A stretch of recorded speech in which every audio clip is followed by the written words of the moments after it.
કાલે કહ્યું હતું કે ગુણવાળા માણસો જેટલા જોઈએ એટલા મળે, ગુણને ભૂલીને ભગવાન ભજે એ ક્યાંય થોડા.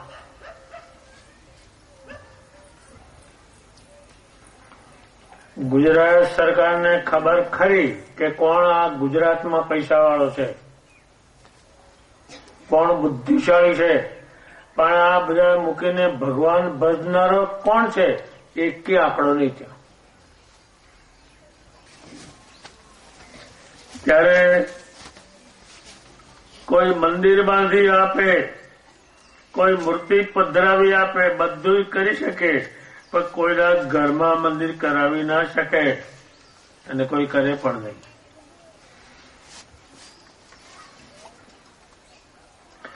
ત્યારે આ ગામમાં 30 વર્ષથી હું અવર જવર કરું અને ઘેરે ઘેર માણા લાવીને, કારીગર લાવીને, ઉતારો લાવીને, મૂર્તિઓ છપાવીને, મઢાવીને પધરાવી આપું. એનું આ તમે જુઓ છો અહીંયા.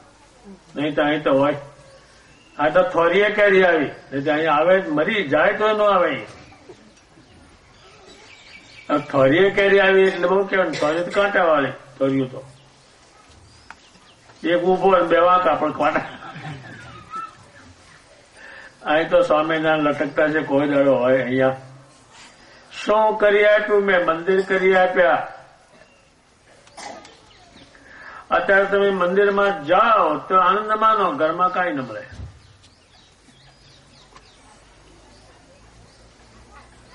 ઘરમાં બે એ બાય, એ પુરુષ અને એની માં હોય, છોકરા છોકરીઓ હોય, ભેગા થઈને આરતી એક કઈ નહીં. મેં જોયું નથી પણ જાણું જ ખરો. ભગવાન સ્વામિનારાયણ આવા માણા બનાવી ભૂલાવી અને ભગવાન ભજે ત્યાં એ પધારેલા છે. અત્યારે તીર્થ બન્યા છે અને મૂર્તિ વગર બને નહીં પાછું. અત્યારે કોઈને કે આ મોટો માણસ છે તો પૈસા, બીજું શું છે? કઈ 9 ફૂટ્યો છે એમ અહીંયા મૂર્તિનું જ કામ પડે. જે તમારે સુખ જોઈએ, જેટલું દુઃખ કાઢવું હોય તે મૂર્તિ જ જોઈએ, બીજું જોઈએ નહીં કાંઈ. અત્યારે તમે ગમે ત્યાં શહેરમાં કે લેવા જાઓ, ગમે તે જાઓ, એ નાતનું કાંઈ ન આપે. એ એમ કે તમે બ્રાહ્મણ છે તો ન આપે, મરતું ન આપે. પાછળ એક પૈસા હોય બધું આપે. એમાં મૂર્તિ જ જોઈ. વડતાલમાં લાખો માણસ શાનું આવે છે? મૂર્તિને કારણે. અને આ રહ્યું વિદ્યાનગર. હજુ મને કોઈ નથી કહ્યું વિદ્યાનગર બાંધ્યો નાળી ચડાવવા જવું છે.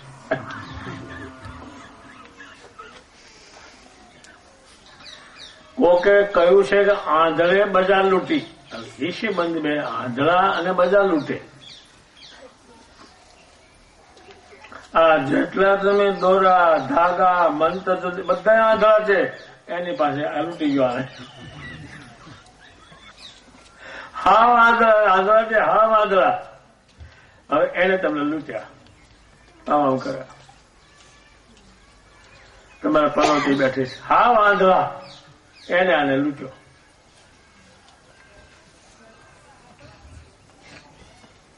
એક બોરસદમાં જયંતિ કરીને એક છે મહેસાણા મજાનો, એને કઈ તમાકુ ધંધો કરી નહીં ખપ્યો, કઈ શું વાળા કેવું છે કોણ જાણે. તે કોઈક પણ આંધળા પાઈ ગયો,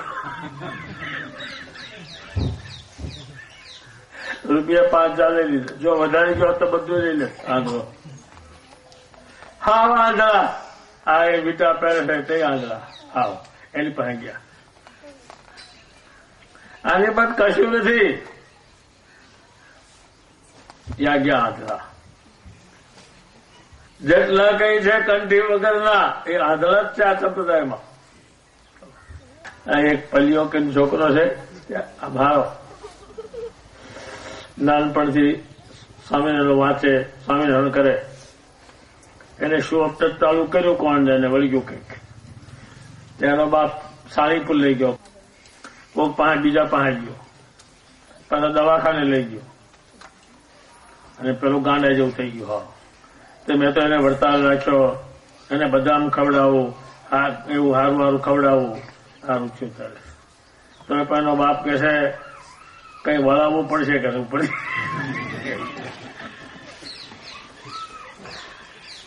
વળાવ્યું ત્યારે જાય ત્યાં ખરું પાછું. હવે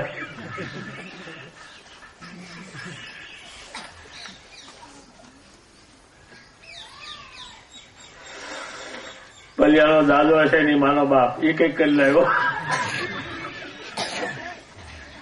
એ પછી પલિયો કે તો નહીં મારે કરવું કઈ શું કરે. આંધળા હાવ, આવું જે કરનારા છે હાવ આંધળા, એને આને લૂંટ્યા. એ કોકે કહ્યું છે કે આંધળે બધા લૂંટી. બહુ કહેવાય ને આંધળો બધા લૂંટે, એટલે હા દેખતા ને પેલા આંધળા આવે, ક્યાં માલમાં ભરાવવું, ક્યાં હાથ ગાળવો.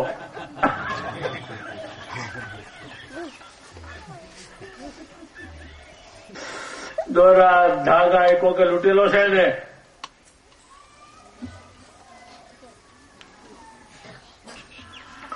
અને શરીર ઉપર સ્વામિનારાયણને કંઠે કર કોઈ ચીજ નહીં, જાણકાર દેખતો છે, કંઠી ઉપર નહીં. સૌરાષ્ટ્રમાં એક દરબાર હતા, એનો કોઈ ગુરુ છે અહીં આવેલો. દરબારે બધા બીજા નાના દરબારોને ભેગા કર્યા કે બધા કંઠી બંધાવો. રાજા કે મારો ગુરુ આવ્યો છે, તે બધા કંઠી બાંધી આંધળાએ, તે 3 રૂપિયા આપે છે, કંઠી 4 આનાની.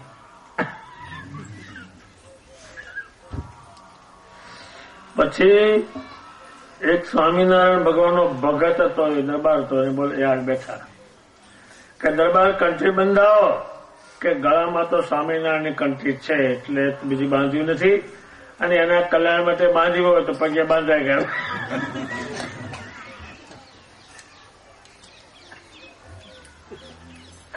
મારે નથી કલ્યાણ કરવું એની પાસે, કલ્યાણ એનું કરવું હોય તો મારા પગે બાંધે તેનું રૂડું થાય કે.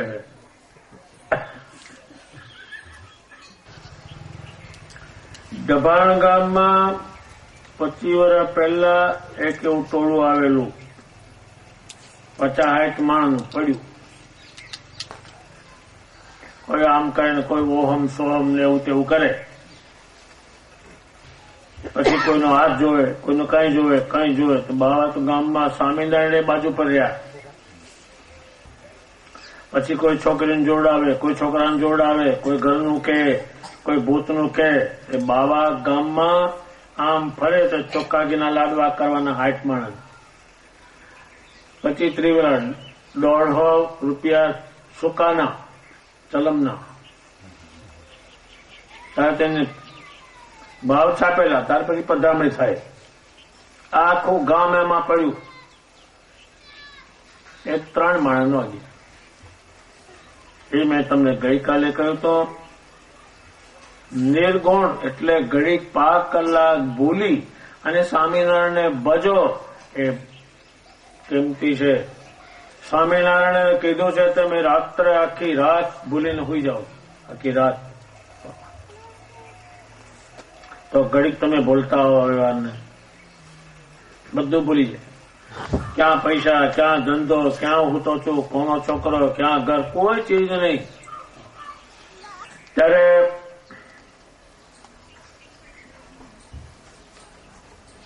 એ મૂર્તિ છે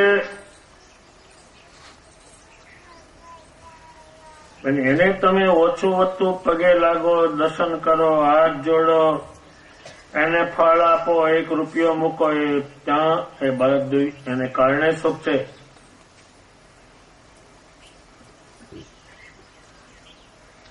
આ ગામ ભગવાન મૂકીને, વડતાલ મૂકીને કામ કરવા જાય, કામના પૈસા ભેગા થાય, એ તો ઘડીકમાં ગમે ત્યાં જતા રહે.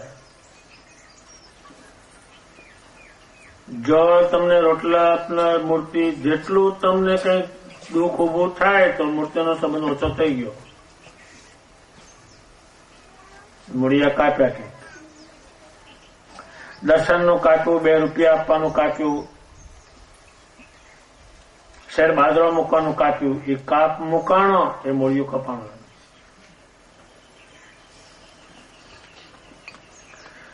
એટલે આ ગામમાં ઘેરે ઘેરે મેથાકૂટ કરીને કહીને હવેની લાઈનનું નહીં પાછો આ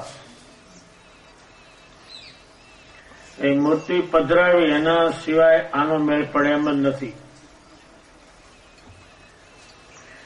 ત્યારે મૂર્તિ પધરાવી એને પાછો મૂર્તિની રીતે તમે રાખો, નાની નાની ગોલકી હોય એમાં તમે એને હાથો, એને માન દો, એને તમે પંખો નાખો, એને તમે આરતી કરો છો, એ જોયા કરે. અત્યારે તમે ઇલેક્ટ્રિક વાપરો, એ લાકડીને ના પૂછે, કશાનો મશીન મૂક્યો એને પૂછી લે કે 7,000 રૂપિયા થાય છે. દલીલ કરે પેલા કે સાહેબ અમે આટલું બધું બાળતા નથી, પૂછો મારા કાકાને, તારો કાકો આ મૂક્યો એને પૂછવાનું જ નહીં. ત્યારે એ મૂર્તિ છે કિંમતી છે. તમારા ઘરમાં જે દુઃખો જે હતા, ભૂતો પ્રેતો, રોજ ધૂણવાનું, રોજ દારૂ પીને બાજવાનું, ગાળાગાળી બોલવાની, તોફાન કરવાના, કોઈ કોઈને બને નહીં, દારૂ પીને 12 મહિને 2-5 મરે, એનું મૂળ કારણ હતું એ પેલું મૂર્તિને એને કારણે. મૂર્તિ આવ્યા પછીથી જેને હાંચવી એનું ઘર બહાર આવ્યા વગરનું રહે નહીં.